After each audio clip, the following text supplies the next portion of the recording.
Hey everyone, it's Tripl-L, and now let's talk chapter 169 of My Hero Academia. That felt weird. The order got messed up. Anyway, sorry, I have an entry in my mouth, so it distracts me sometimes. Moving into the episode. Oh my god, I'm so out of it. It's the chapter, moving into the chapter. Anyway, yeah, chapter 169 of Hero Academia. First off, we're getting a cultural festival. So, there was someone at some point, either across Discord or on the YouTube comments, that mentioned we were probably getting a culture festival. So, whoever that person was, props to you. You got it. You pulled it off. I wish I could remember where I saw that comment so I could like build you up right now. I'm really sorry otherwise. If it's someone on the Discord, I'm really sorry. My memories are not that great. Anyway, Hero Academia, we continue with the slice of life chapters, and this one was pretty good because even the people that don't talk got to talk. I'm talking about Sugar Man and Koda. Poor Koda, he finally got to talk, and thankfully he didn't cause any like swarm of birds to show up anywhere. So yeah, chapter 169 of Hero Academia. Cool stuff overall. Cool stuff, and then the last little bit, last page is really where it's like, what is this? What's going on? So we'll talk about the last page at the end of the video, but before we get there, just like highlights from the chapter in general, because like the chapter went through a very easy procession of characters doing things at the very beginning with a focus on Ashido a little bit, and then we move into the culture festival ideas. We have a quick mention of Eri, which is just reminding us, seeing how the author is going out of his way to keep bringing it up, seeing that he had the intention to have Tsuyu say that line, it is a reminder that Eri's probably gonna be a force in Hero Academia, which is great. This is better than what ended up having to Koda, where Koda just kind of faded into the background. The fact that Eri keeps being brought up, I do think that's a good sign for her potential future. And guys, I'm still hard on the Eri's gonna be the next nurse of UA. I still want that. I still want it to come. Hopefully it'll work, but we'll have to see. Anywho, the rest of the chapter, just the little highlights. At the beginning had a focus on Ashido, it moves to Jiro later on, and then there's a lot of Kaminari Jiro moments because you have a lot of those stairs between the two, and maybe even a Koda Jiro moment. Maybe that's going to become a ship pretty soon, because at the end of the day you have this kid that never talks taking the time to go up to this girl and tell her to believe in herself, or just, you know, that her hobbies are worthwhile. That's how shipping starts, so I wouldn't be surprised if people started shipping it hard after this point.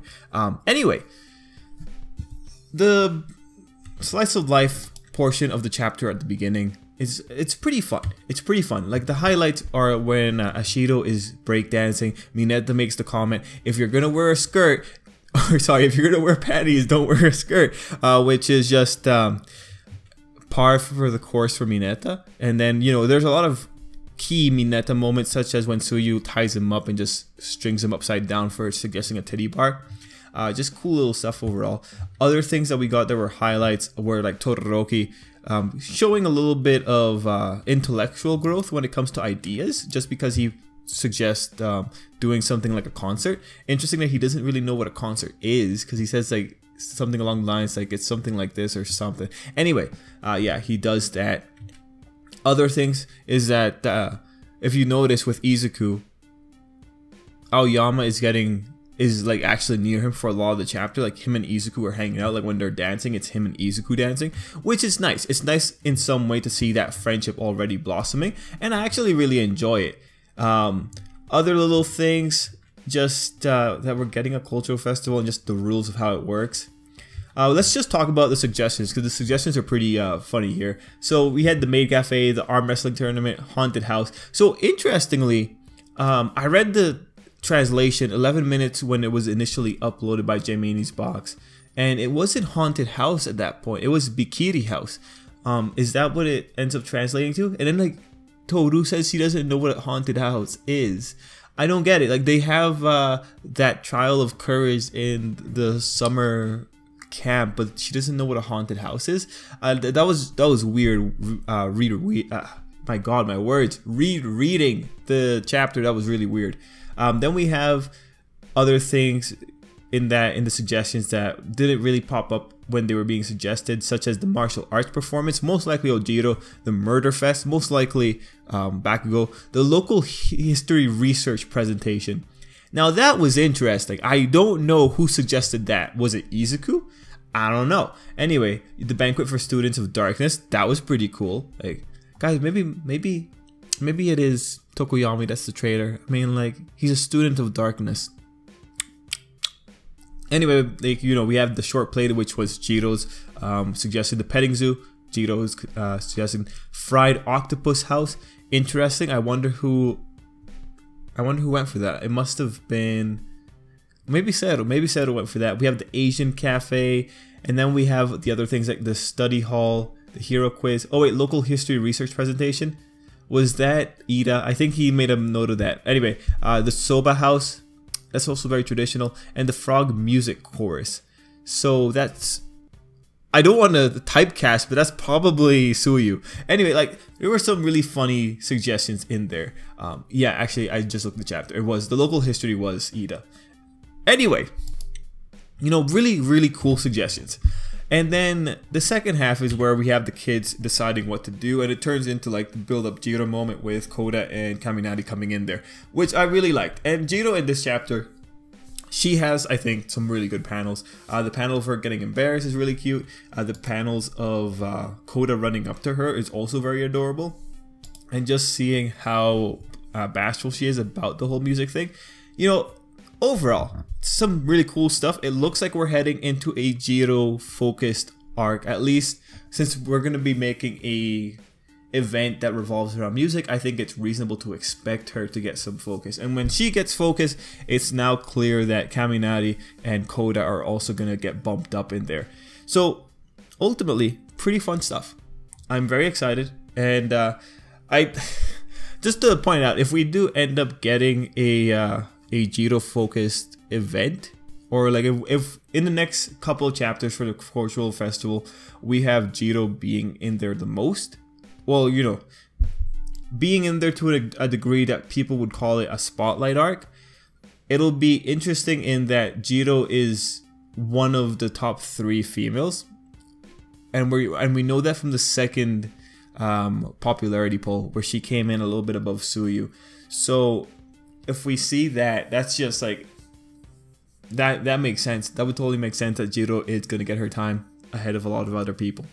Anyway, that's just a little note. The last little bit though is that those 3 panels with the computer, then the next video will play, and a live performance with a dance and party space. Now the question is, are we due for a villain arc, right? Because when you look at that last scene, it's like, that looks really ominous. Like, why would the author take his time to do those 3 panels and then it like ended off with a man staring from outside that screen? That's creepy. That's so creepy. Like, look at this guy. He looks so menacing. Of course I'm gonna think this guy's spying on them. How is he doing it? Does he have a quirk that's going through the interwebs and just kind of like looking into the classroom or like into the house? Can he see what the kids are doing through any phone that he's hacked? Is he a hacker? I don't know. It seems to be on YouTube because you had that whole thing about subscribing when like Ida's looking at it, but then you have this guy. Like, first off, if you are a villain, why are you on a video where people could obviously see you? Okay, all right, yeah, clearly I'm like taking it a bit too far, but it's just, that's such an odd choice, and now it's like I can't help but be on edge because I don't know. It's a world of quirks. For all we know, this guy could somehow be able to look through the computer and see what the kids are doing. So the reason that we have to ask whether or not it's a villain arc coming up next, because we know they alternate more or less, and we just got off like 4 arcs, or sorry, not 4 arcs, 4 chapters of Todoroki, Bakugo, and then 1 chapter of Aoyama.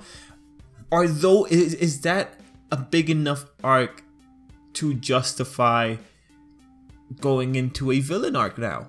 That's what I'm wondering. And then I think, if I think towards short arcs, we had Stain, then we had the exams, which were relatively short in of themselves, and then we had the next villain arc, that being the summer camp. So if the culture festival turns into a villain arc, then this guy staring at us on that video is... It's a setup, right? But I don't know.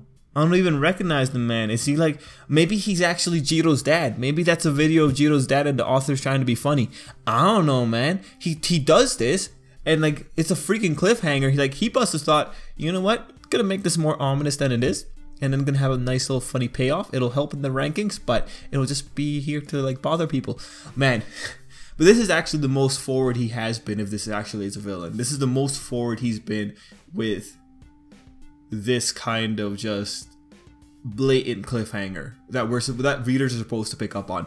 Anyway, overall, it's very interesting, but given that we have no information and given that the author has Shonen Jump in general has a tendency to give us cliffhangers when they really shouldn't be cliffhangers, can't really say much here. But guys, if this is the man that's feeding information to the villains, then that's great. All of our traitors are acquitted of their crimes and suspicions. It was someone else, but we'll have to see. Anyway, let's end it there. Overall, you know, we got a slice of life chapter. This is what I wanted last week. We got it focused on Ashido at the beginning. We had a bigger focus on Jiro, and then it is hardcore focus on Jiro. We had Koda talk for one panel. It's a good day. It's a good day. I have to check to make sure there's no cats and dogs falling, because you know, Koda's just alright. Anyway, guys, thanks for watching. Let's end it there. Till next time, I hope you have a great day. Oh, also, give me your crazy theories on what you think's going on with that computer screen. Make it as crazy as you can, or make it as possible as you can. Whichever way. I just want to see a wide range of theories. But anyway, yeah, till next time, have a great day.